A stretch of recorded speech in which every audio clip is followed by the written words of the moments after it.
Just like the four horsemen of the apocalypse, which signal destruction of the earth, these four behaviors are deadly to every relationship, especially marriages. Marriage is by far the strongest personal relationship. If a couple allow these behaviors to creep in without doing something about them, then that's the beginning of the end of their marriage. In this video, we shall discuss these four deadly behaviors and how to get rid of them and preserve your relationships. If you are here for your first time, please kindly subscribe and press the bell to be notified of our upcoming videos. What is really amazing is that these horsemen of behaviors often show up in a specific order and gradually destroy whatever is good about any relationship. What are they? The first horseman is criticism. Any conversation that starts harshly would hardly end well. Do you ever make statements such as, "You never wash the dishes. Why are you so forgetful? You always come home late." In fact, statements starting with "you always" or "why are you" are often criticisms.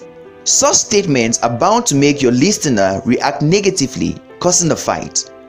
It's normal to have complaints about someone close to you, but there is a huge difference between complaining and criticizing. A complaint focuses on an event or a behavior, while criticism globally expresses a negative feeling about someone's personality, which isn't true. It's not because someone forgot to wash the dishes one day that you would say "you always forget." When expressing a complaint, first express how you feel about the situation. For instance, "I'm very upset." Then specify the situation. "I'm very upset that you didn't wash the dishes." Then finish off by clearly expressing what you would prefer. For example, "Please, can you do it now?" This approach is likely to be well received by your listener. Be careful, as a complaint can easily turn into criticism. Avoid blaming the other person even if they are at fault, because it will only make things worse. The second horseman is contempt.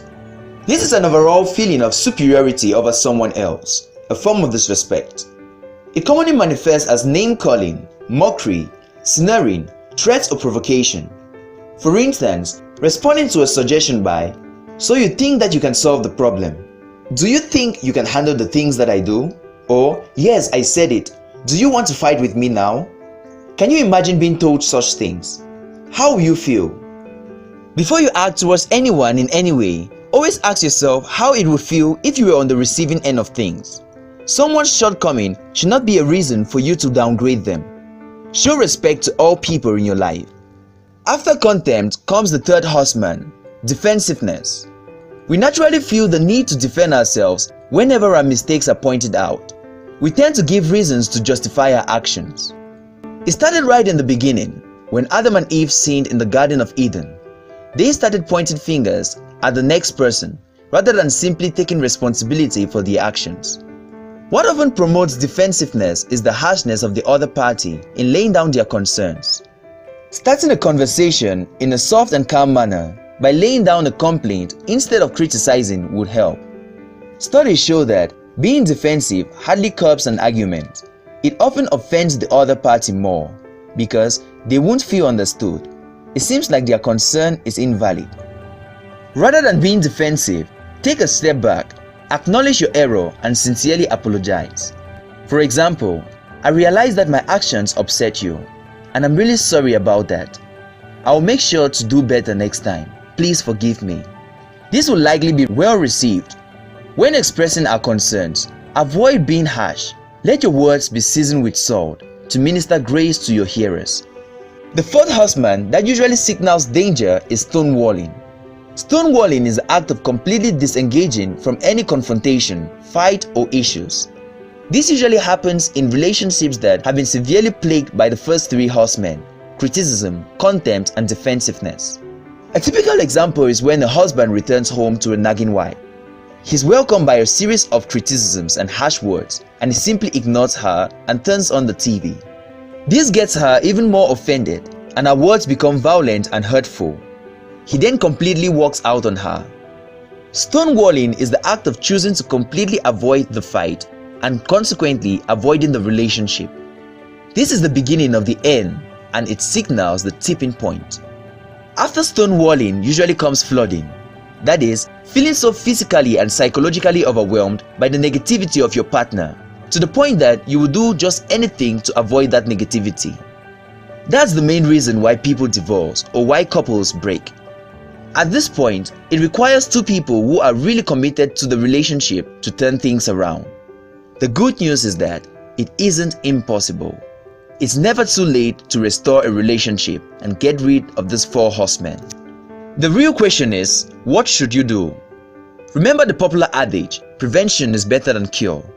Once you notice any of the first two horsemen, criticism and contempt, showing their heads, that should be a warning to you. Change your approach to resolving issues. Use the following steps to resolve your problems. 1. Soften your startup. This will limit the entry of the four horsemen into your conversations. 2. Make and receive repair attempts. These are subtle ways to diffuse tension, such as saying, "You're right, I'm sorry about that," or "I understand how you feel." It could even be a fun phrase that you both are familiar with. In stable relationships, a familiar joke could clear the air and ease up tension. Make the effort to send repair attempts and be sensitive to receive the repair attempts of your partner. 3.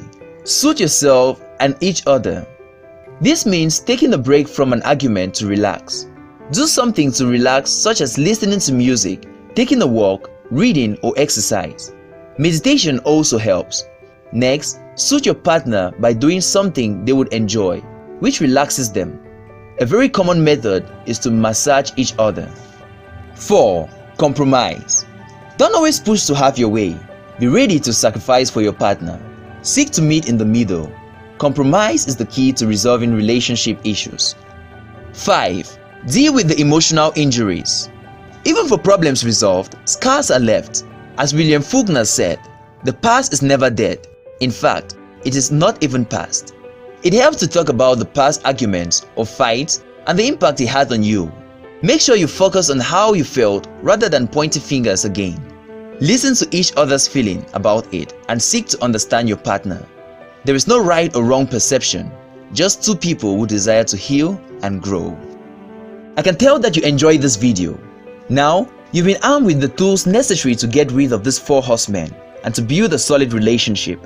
Please like this video, comment your thoughts about it, and share with all your contacts.